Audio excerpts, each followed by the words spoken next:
자, 천생중학교 3학년 모의기말고사 역사 한번 중요한 부분만 간략하게 정리해 보도록 하겠습니다.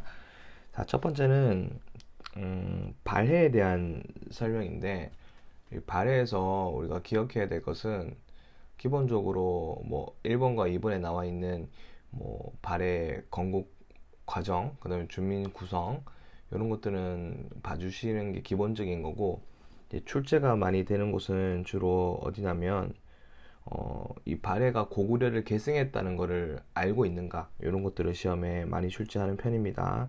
그래서 이런 것들 고구려가 이제 고구려를 계승했다는 의식이나 아니면 고구려 유민 중심, 그 다음에 지배층이 다수가 고구려 사람들, 그 다음에 일본에 보낸 외교 문서에 고구려라고 적혀 있는 것들, 그다음에 일본도 발해를 고구려라고 불렀던 것들, 이런 것들을 봤을 때 발해가 고구려의 계승국가인 걸 아느냐 모르느냐 이런 것들을 출제할 수 있는 상황이고요.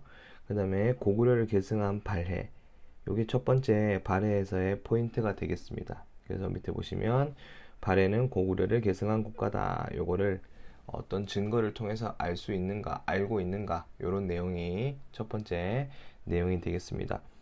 자, 두 번째는 발해에서 이제 해당되는 게 뭐냐면 발해의 임금별, 발해의 왕별 특징이에요. 자, 첫 번째는 무왕이죠. 자, 무왕 때 우리가 기억해야 될 것은 독자적인 연호랑 뭐 황제 칭호 썼다는 건 당연한 거고, 당나라하고는 사이가 안 좋았다는 거죠. 당나라하고는 사이가 안 좋아서 이 당나라의 산둥반도 지역을 공격했다는 겁니다. 그래서 당나라를 첫 번째는 무왕 때는 사이가 안 좋아서 공격을 했었고, 두 번째는 문왕 때는 사이가 좋아졌어요. 그래서 당나라하고의 관계가 개선되었다. 당나라하고 사이가 좋아져서 당나라하고 교류를 하기 시작했다는 걸 기억하면 되고, 이 문왕 때는 또 수도를 옮겼죠. 상경 용천부라는 곳으로 수도를 옮기기도 했다. 수도를 옮겼다는 임금이 나오면 문왕이고, 자, 선왕 때는 최대 전성기를 맞이했었죠. 그래서 발해의 최대 전성기는 당나라에서 발해를 해동성국이라고 불러줄 정도로 이 선왕 때 가장 영토가 컸었다. 멸망은 내부 분열과 거란의 침략으로 멸망했다. 요 왕별 순서를 좀 잘 기억하셔야 돼요. 무문선 멸망, 무문선 멸망에서 발해의 임금들의 그 순서 과정을 잘 기억해 두시면 문제를 푸는데 큰 도움이 될 겁니다. 자, 그 다음은 통일신라죠. 이제 자, 통일신라의 발전 과정을 우리가 좀 공부를 해야 되는데, 통일신라는 아무래도 이 신문왕에서 점수가 가장 많이 나올 수밖에 없어요. 신문왕이 꼭 기억해야 되고, 신문왕은 업적이 여러 가지가 있지만 첫 번째 진골 세력들을 숙청하기 위해서 이 김흠돌의 난을 진압한 게 대표적인 사건이죠. 김흠돌의 난을 진압해서 진골 세력을 숙청하여 왕권을 강화하려 했고, 국학이라는 학교도 만들어서 육두품을 자기의 왕권의 강화를 하기 위한 인재로 등용을 했다는 걸 기억하면 되겠죠. 그리고 우리가 수업 시간에 신문왕은 만파식적이라는 피리 사건, 그 예시를 들면서 왕권이 강했던 임금이라고 이야기를 한 바 있습니다. 그래서 신문왕은 왕권 강화를 하기 위해서 어떤 것을 하였는가, 이런 것들을 잘 기억하면 되겠죠. 자, 통일신라의 제도 정비 이런 것도 훨씬 잘 나옵니다. 자, 중앙 정치를 강화하기 위해서 통일신라에서는 집사부의 시중 중심으로 운영을 했죠. 집사부의 시중의 권한을 강화했다. 이것도 신문왕의 업적이라 볼 수 있겠죠. 반대로 화백회의의 기능은 축소시키고 상대 등의 권한은 또 축소시켰다. 귀족을 약화시키고 왕권을 강화하기 위해서 집사부 중심 시중 권한 강화 이런 것들 했고, 지방행정 제도를 정비하기 위해서 구주 오소경이라고 구분했습니다. 구주는 전국을 9개로 구분하는 거였는데, 전국을 9개로 구분하는 것들은 옛 고구려, 옛 백제, 옛 신라 땅의 세 가지의 주식을 배치하면서 민족 통합을 추구했었던 내용이 되겠고요. 지방에다가는 5개의 주요 소경을 만들면서 지방 세력들을 감시하고 그 다음에 지방 세력들을 견제하기 위해서도 했고, 이 5개의 지역에 가야, 고구려, 백제 출신의 귀족들을 옮겨 살게 하였기 때문에 이 또한 민족 융합이 됩니다. 오소경을 설치한 이유도 출제가 많이 되니까 잘 기억해 주시면 되겠어요. 자, 이렇게 정리하면 되겠죠. 그 다음에 이제 중앙군은 구서당, 그 지방군은 십정인데, 구서당도 마찬가지로 민족 통합을 꾀했던 내용이 되겠습니다. 민족 통합을 꾀하기 위해서 여러 가지 노력을 했어요. 신문왕은 관료준 지급하고 노급을 폐지했었죠. 네, 이것도 매우 중요한 내용이 되겠습니다.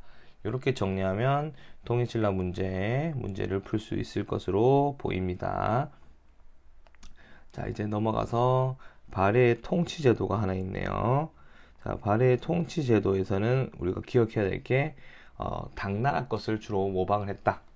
하지만 운영은 어떻게 했다? 독자적으로 했고, 정당성이 중심이었으며 6개의 부서의 명칭을 유교 덕목으로 짰다. 요게 독자적 운영이 되겠다. 이렇게 정리해 두시면 되겠습니다. 자, 그 다음은 신라 말입니다. 신라 하대라고 부르죠. 신라 하대 포인트는 왕권이 굉장히 서로 왕권을 차지하기 위해서 다투는 시기였다. 이렇게 생각하시면 되겠습니다.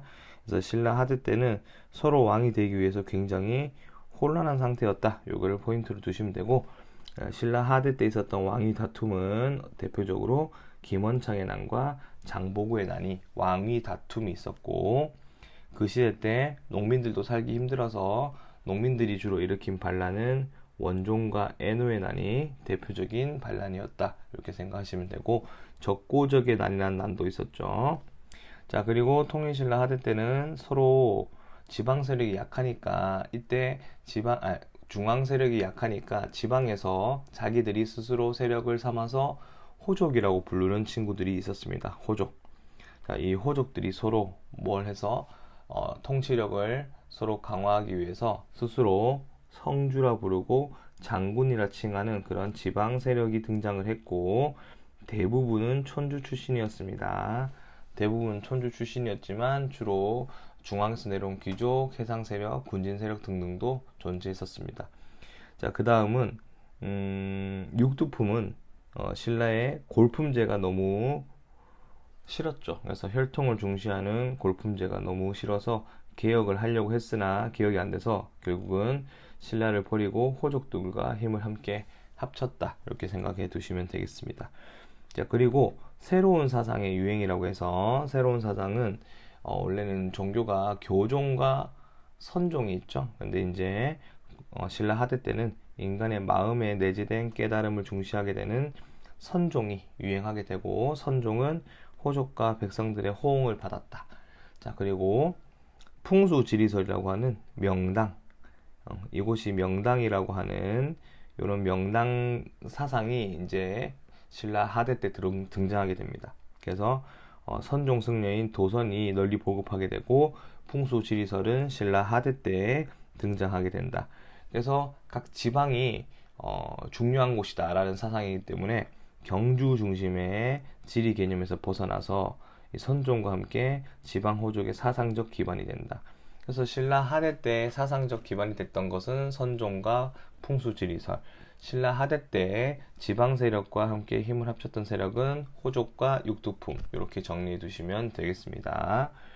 그 다음은 마지막 후삼국의 성립인데, 이 후삼국의 성립은 지도를 좀 봐야 돼요. 지도에서 위치를 파악하세요. 후고구려가 위쪽에, 후백제가 남쪽에 있습니다. 각각의 수도도 잘 알아야 되겠죠. 자, 후백제를 세운 사람은 견훤, 원래는 군인이었죠. 예전에 백제 사람들이 아직 남아 있었기 때문에 백제 지역의 호족들과 함께 나라를 세웠으니 후백제가 건국되게 됩니다.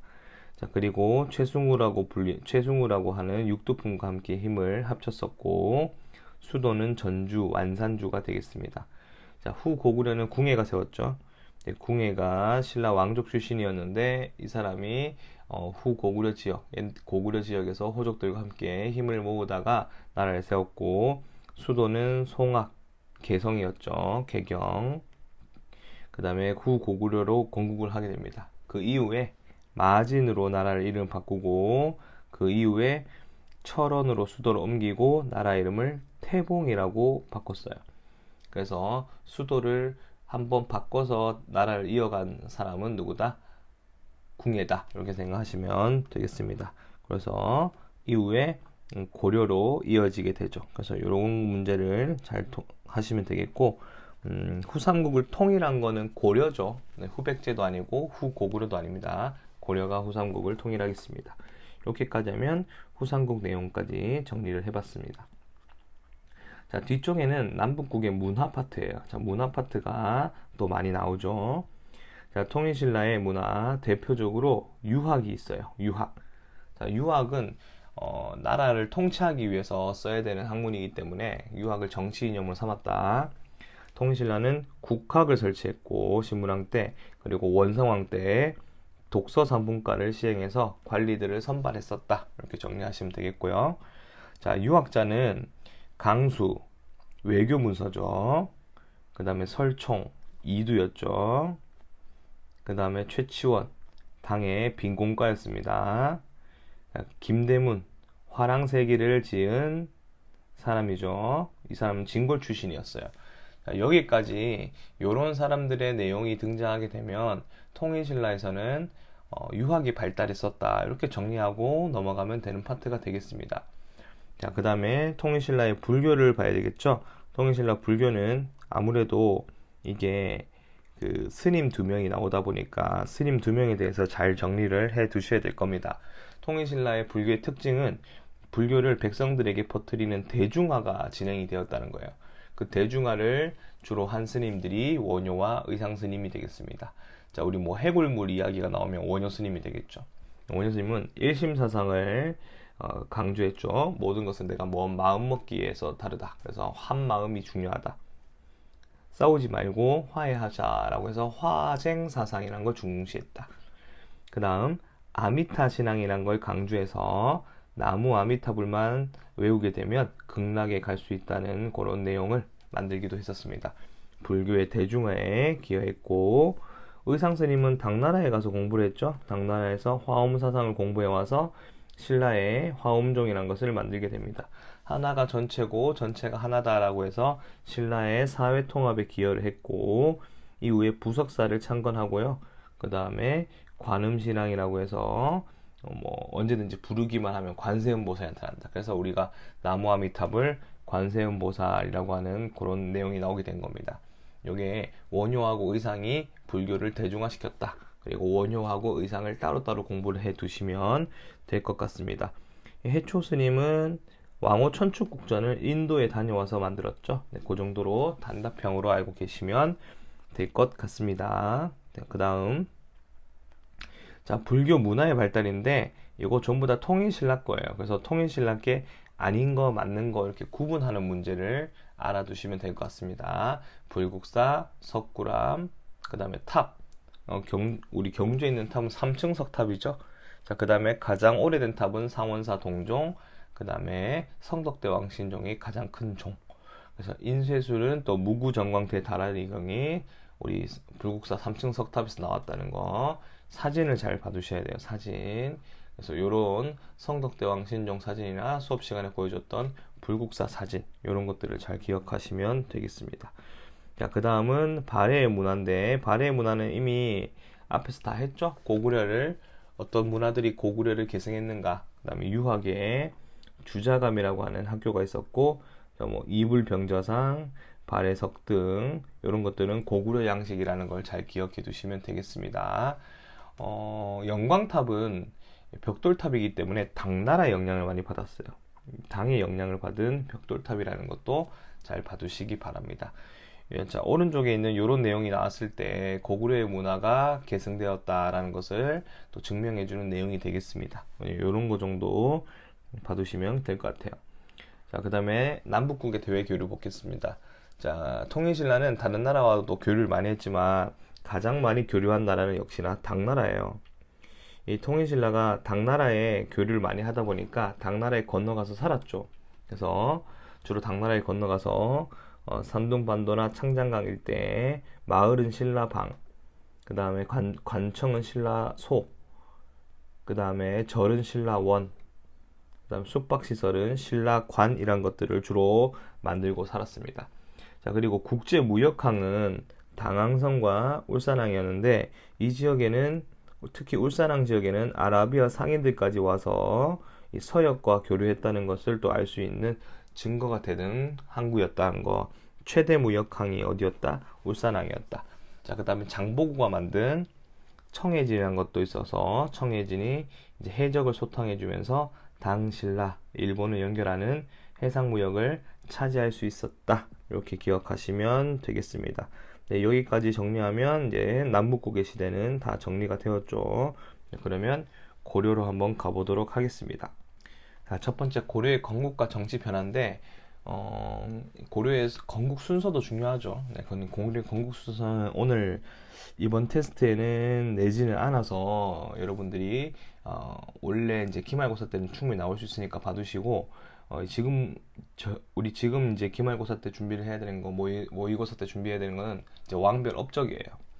자, 첫 번째가 태조 왕건이 내린 업적이 있습니다. 태조 왕건의 업적은 여러 가지가 있지만 아무리 중요한 게 호족을 어떻게 통합했냐, 그리고 북진 정책이 무엇이냐, 이게 훨씬 더 중요해요. 호족 통합 정책은 왕건도 호족이었기 때문에 호족의 힘을 좀 통합할 수 있는 정책이 필요했는데 회유책이 있었죠. 회유책은 혼인정책, 성씨, 관직, 토지, 하사, 견제를 하는 정책에는 그 지역의 사심관으로 임명하는 제도가 있었고, 그 다음에 호족들의 가족들을 인질로 잡는 기인 제도가 있었다. 이렇게 정리하시면 되겠죠. 요 두 개가 나오면 호족 통합 정책이고, 자, 북진 정책은 고구려를 계승하는 것들 너무 중요하죠. 그래서 서경을 중시하는 거, 그 다음에 거란을 배척하는 거, 그 다음에 청천강에서 영흥만까지 영토 확대한 거, 요 세 가지가 뭐다? 고구려의 계승 정책이 되겠습니다. 북진 정책. 자, 그래서 우리 태조 왕건에 남긴 훈요십조라는 유언서가 있죠. 후세 임금들에게 남긴 거. 자, 여기서 북진 정책을 찾아보면 중국의 풍습을 억지로 따르지 말고 거란은 뭐해라? 배척해라 라고 적혀 있는 것. 그 다음에 5조에 보시면 서경은 우리나라의 지맥의 근본이 되니 석 달마다 100일 이상 머물 것. 요 두 가지가 대표적인 무슨 정책이다? 북진 정책이다. 요거를 기억을 꼭 해주셔야 되겠습니다. 매우 중요합니다.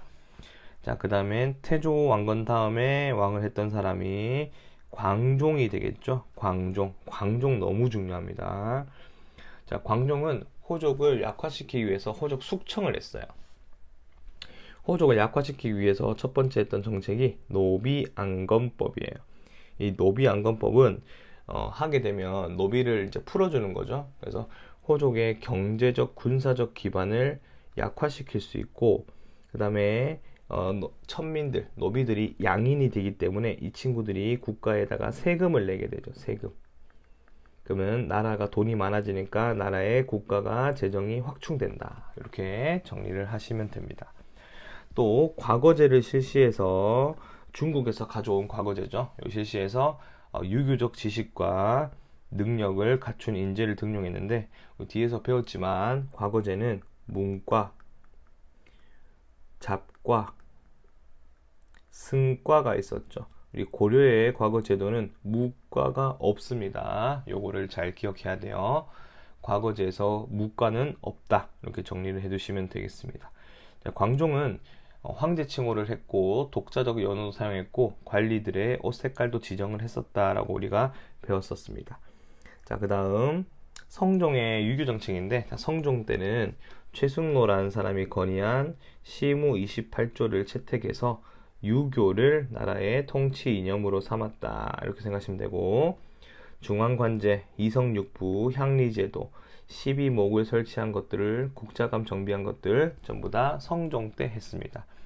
자, 여기 최승로의 시무 28조에 대한 내용도 있습니다. 시무 28조를 보시고 어떤 내용인지를 잘 기억해 두시고 20조, 요게 유교 통치라는 것도 잘 봐두시면 되겠어요. 자, 그 다음은 넘어가서 지방 통치 제도입니다.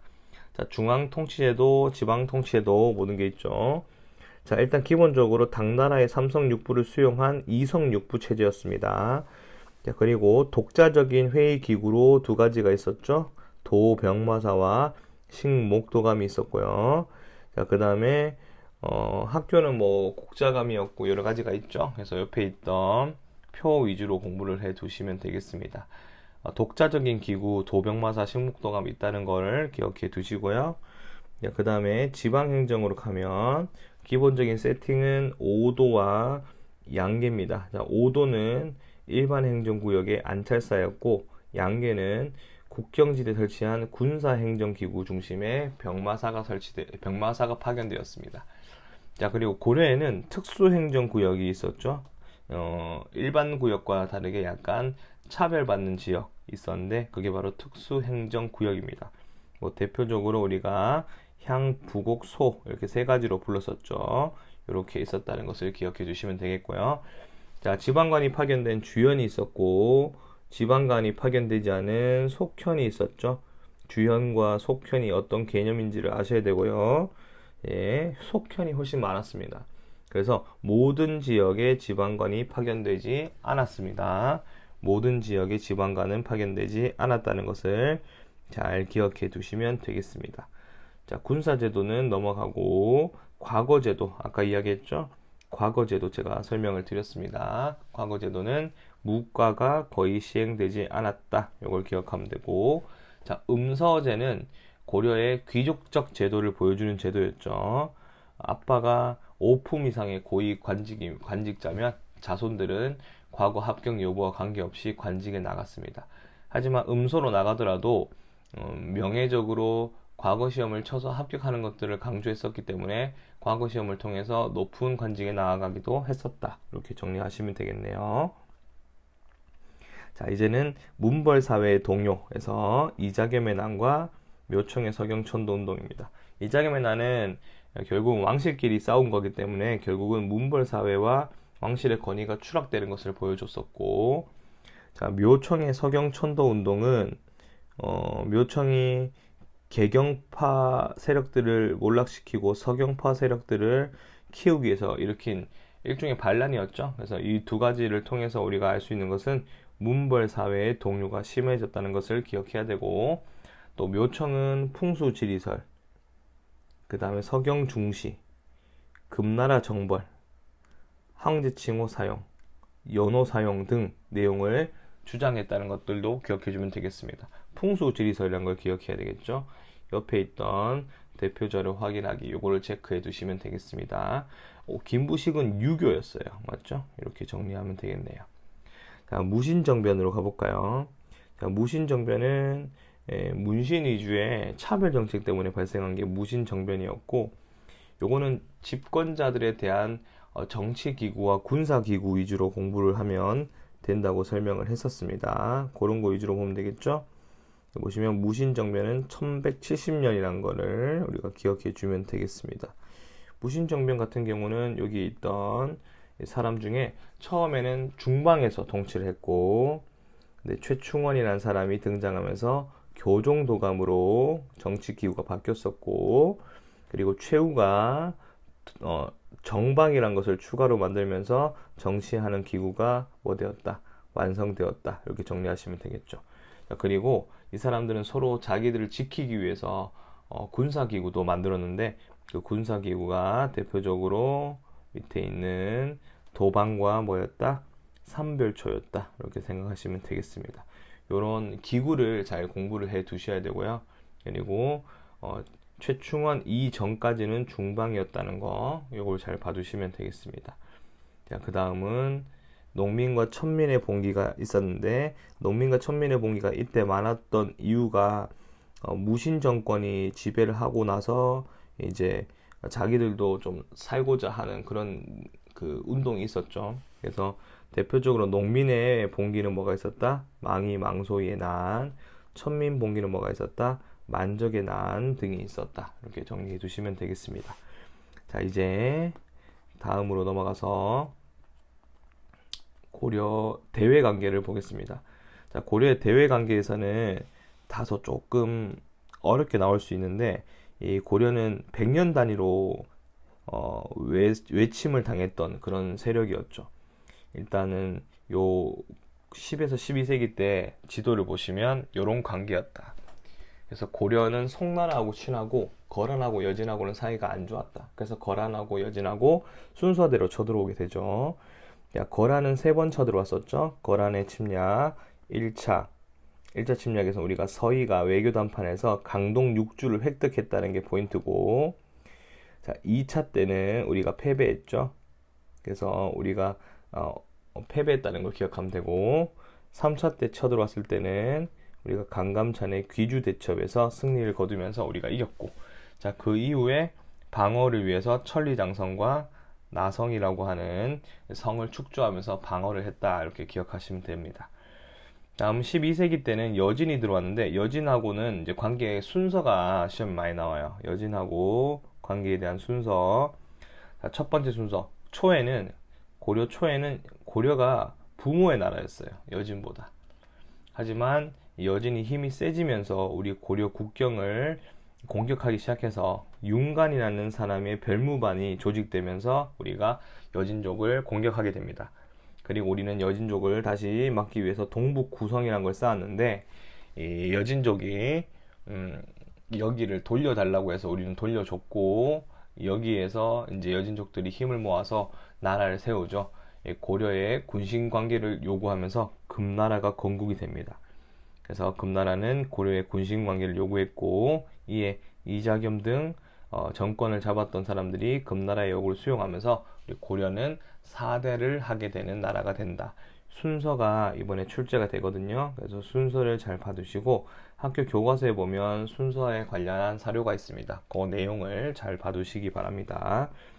자, 4번 개방적인 대외 교류. 여기 보시면 주변 국가의 대외 교류라고 나와 있죠. 송나라하고 교류를 많이 했고, 거란하고 여진하고는 뭐 소소하게 무역을 했으며, 일본과 아라비아하고도 교역을 했고, 최대 무역항은 어디였다? 고려는 병란도다. 요거를 잘 기억하시면 됩니다.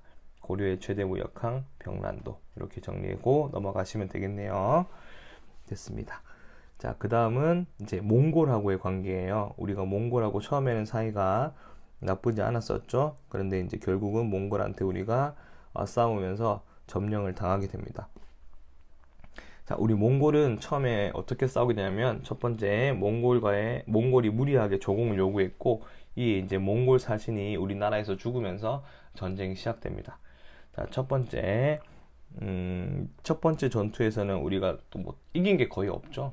몽골이 워낙 강했기 때문에 뭐 귀주성에서 박서 장군 정도 승리했고, 결국은 우리가 1차 침입 때 항복을 하고 강화도로 천도에서 도망을 가게 됩니다. 최후 정권 때 개경에서 강화도로 도망을 갔다는 거.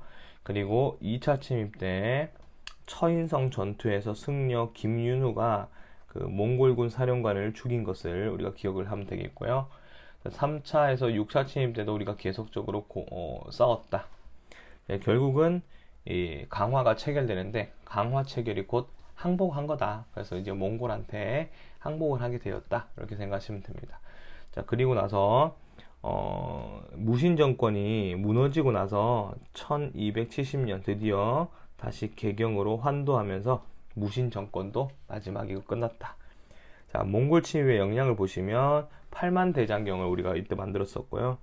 대신 몽골의 침략으로 인해서 피해가 많았습니다. 대구 부인사에서 초조 대장경이 불탔고, 경주 황룡사 9층 목탑이 불탔죠. 초조 대장경이 불탔다는 걸 기억해야 돼. 초조 대장경, 8만 대장경이 불탄 게 아니고. 그리고 이후에 삼별초가 강화도, 진도, 제주도를 옮겨가면서 끝까지 몽골하고 고려의 연합군에 맞서 싸웠다.